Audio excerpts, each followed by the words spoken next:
तो दलाल स्ट्रीट पर इस हफ्ते जो हुआ है उसे खून खराबा कहना भी शायद कम होगा। क्वार्टरली रिजल्ट्स के नाम पर एक ऐसा भूचाल आया है जिसने बड़े बड़े इन्वेस्टर्स की नींदें हराम कर दी हैं। और देखिए, जो स्टॉक्स कल तक मार्केट के डार्लिंग हुआ करते थे, आज वही अपने 52 वीक के लो पर आखिरी सांसें गिन रहे हैं। तो सवाल ये उठता है कि आखिर ये है क्या ये बस एक नॉर्मल मार्केट करेक्शन है जिसे हमें झेलना ही होगा, या फिर इन कंपनियों की बैलेंस शीट में कोई ऐसी छुपी हुई बीमारी है, कोई ऐसा सच है जो आम पब्लिक से, रिटेल इन्वेस्टर्स से छुपाया जा रहा है? खैर, चिंता की कोई बात नहीं। आज की इस फाइनेंशियल एफआईआर में दलाल स्ट्रीट का सुपर कॉप सिर्फ चार्ट्स को नहीं देखेगा, नहीं, हम करेंगे इन नतीजों का पूरा डीएनए टेस्ट। तो चलिए, welcome to the interrogation room. आज हमारे सामने 3 ऐसे वीआईपी मुल्जिम पेश हुए हैं जिनके नाम तो बहुत बड़े हैं, लेकिन दर्शन कह सकते हैं काफी छोटे निकले। इनके हाल के क्वार्टरली नतीजों ने सिर्फ इन्वेस्टर्स को ही नहीं बल्कि पूरे मार्केट को एक तरह से धोखा दिया है। तो पेश है हमारा मुल्जिम नंबर 1, एफएमसीजी का बेताज बादशाह, हर घर की पसंद, हिंदुस्तान यूनिलीवर। एक ऐसा नाम जिस पर लोग आंख बंद करके भरोसा करते थे, पर अब इसके ही खातों पर सवाल उठ रहे हैं। और ये रहा मुल्जिम नंबर 2, मेटल सेक्टर का ग्लोबल बाहुबली टाटा स्टील, जिसकी ताकत की मिसालें दी जाती थीं, लेकिन अब ऐसा लग रहा है कि विदेशी जमीन पर इसका किला ढह रहा है। और अब मुल्जिम नंबर 3, क्रेडिट कार्ड इंडस्ट्री का पोस्ट बॉय एसबीआई कार्ड। अब देखिए, ज्यादातर रिटेलर्स को क्या लग रहा है कि अरे सेल्स थोड़ी कम हुई है इसीलिए तो शेयर गिर रहा है, सस्ते में मिल रहा है, उठा लो। लेकिन असली कहानी, असली प्रॉब्लम वो तो कहीं और ही छिपी है। एक ऐसी गहरी प्रॉब्लम जो मेरा यकीन मानिए अगले 3 क्वार्टर तक इस कंपनी को चैन की सांस नहीं लेने देगी। तो चलिए अब इनकी फाइल खोलते हैं।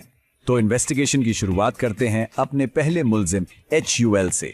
Q3 के नंबर्स आए और स्टॉक धड़ाम से लगभग 4% नीचे गिर गया।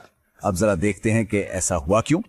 तो इनके खिलाफ जो सबसे पहला और बड़ा चार्ज है वो ये है कि HUL का वॉल्यूम ग्रोथ, मतलब जो सामान बिक रहा है, वो प्रैक्टिकली डेड हो चुका है।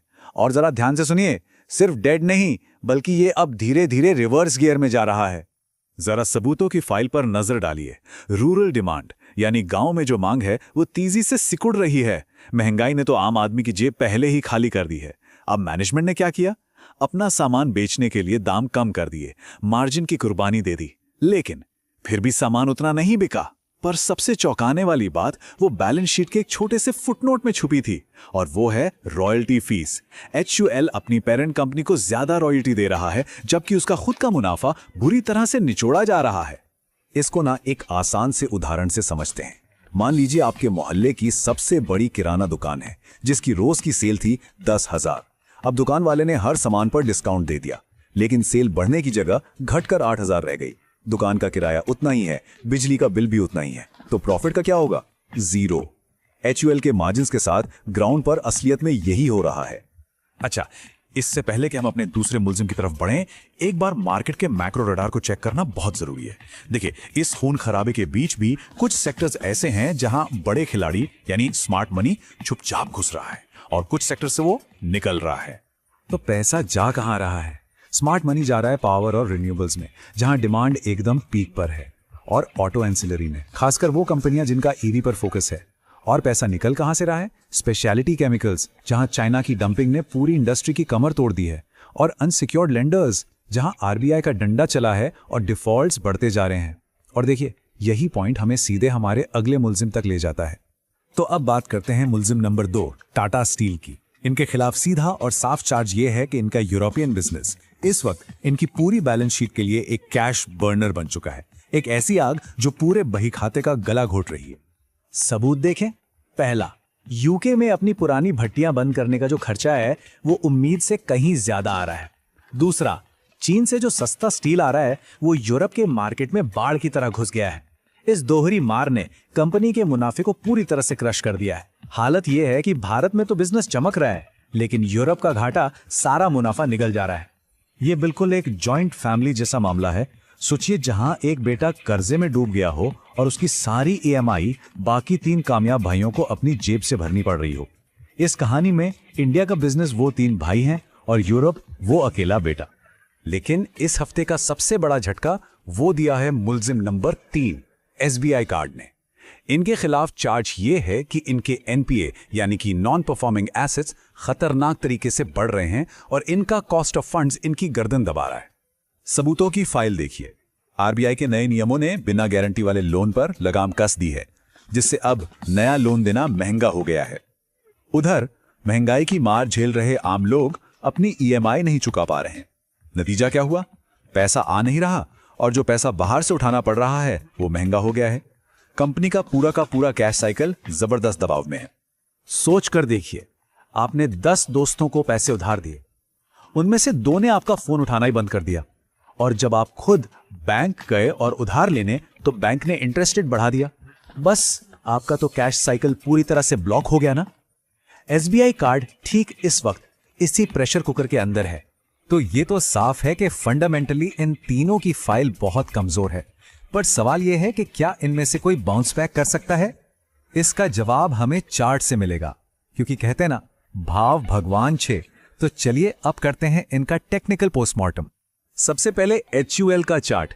ये अपने 200 डे मूविंग एवरेज के काफी नीचे है और एक clear head and shoulders pattern का ब्रेकडाउन दिखा रहा है। अगला बड़ा सपोर्ट 2200 के लेवल के पास है। अब टाटा स्टील, यहां जो गिरावट आई है वो बहुत भारी वॉल्यूम के साथ आई है, जो बड़े प्लेयर्स के निकलने का साफ साफ इशारा है। और आखिर में SBI कार्ड, इसने तो अपना 52 हफ्ते का लो ही तोड़ दिया है। ये क्लासिक फॉलिंग नाइफ सिनारियो है, एक गिरता हुआ चाकू जिसे पकड़ने की कोशिश में हाथ कटना लगभग तय है। लेकिन एक मिनट रुकिए, एक रिटेल इन्वेस्टर इस वक्त जो सबसे बड़ी गलती कर रहा है वो जानते हैं क्या है? वो ये सोच रहा है, यार इतना तो गिर गया, अब और कितना गिरेगा। इससे इन्वेस्टिंग नहीं कहते, इसे कहते हैं रिवेंज ट्रेडिंग और होप इन्वेस्टिंग। और यही वो माइंडसेट है जो लाखों के पोर्टफोलियो को जीरो कर देता है। एक बात हमेशा याद रखनी है, एक इन्वेस्टर का पहला और सबसे जरूरी काम है अपनी कैपिटल को बचाना। पैसा कमाना बाद में आता है, पहले बचाना आता है। एक सच्चे इन्वेस्टर और एक जुआरी में सिर्फ एक चीज का फर्क होता है, और वो है डिसिप्लिन। तो गिरते हुए चाकू को पकड़ने की हीरोगिरी नहीं करनी है, उसे गिरने दीजिए, जमीन पर टिकने दीजिए। जब वो शांत हो जाए तब उठाने की सोचेंगे। तो अब वक्त आ गया है इस FIR के फाइनल वर्डिक्ट का। हिंदुस्तान यूनिलीवर, इसे सिर्फ वॉच लिस्ट पे रखिए। कंपनी डूब नहीं रही, लेकिन वैल्यूएशन और मार्जिन का प्रेशर अभी वक्त मांगेगा। टाटा स्टील, फिलहाल इससे दूर रहिए, avoid for now. Cyclical pressure बहुत ज्यादा है, अभी इसमें कैपिटल ब्लॉक करने का कोई मतलब नहीं। और SBI कार्ड, ये टॉक्सिक जोन में है, इसमें नई खरीदारी की गलती बिल्कुल ना करें। जब तक चार्ट पर एक क्लियर हायर हाई का पैटर्न कंफर्म ना हो, इस जोन से बाहर रहना ही समझदारी है। तो इन्वेस्टिगेशन पूरी हुई, अब फैसला लोगों के हाथ में है। इन तीनों सस्पेक्ट्स पर आपका क्या वर्डिक्ट है? कमेंट सेक्शन में अपनी चार्जशीट जरूर फाइल कीजिए। आपके हिसाब से इनमें से कौन गिल्टी है और कौन नॉट गिल्टी? अगली FIR के लिए मैं कुछ नए सस्पेक्ट्स की तलाश में हूं।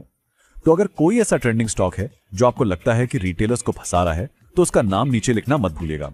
अगर इस FIR ने मार्केट की असलियत समझने में मदद की है तो इस चैनल को अभी सब्सक्राइब करें। This is the super cop of Dalal street signing off. जय हिंद।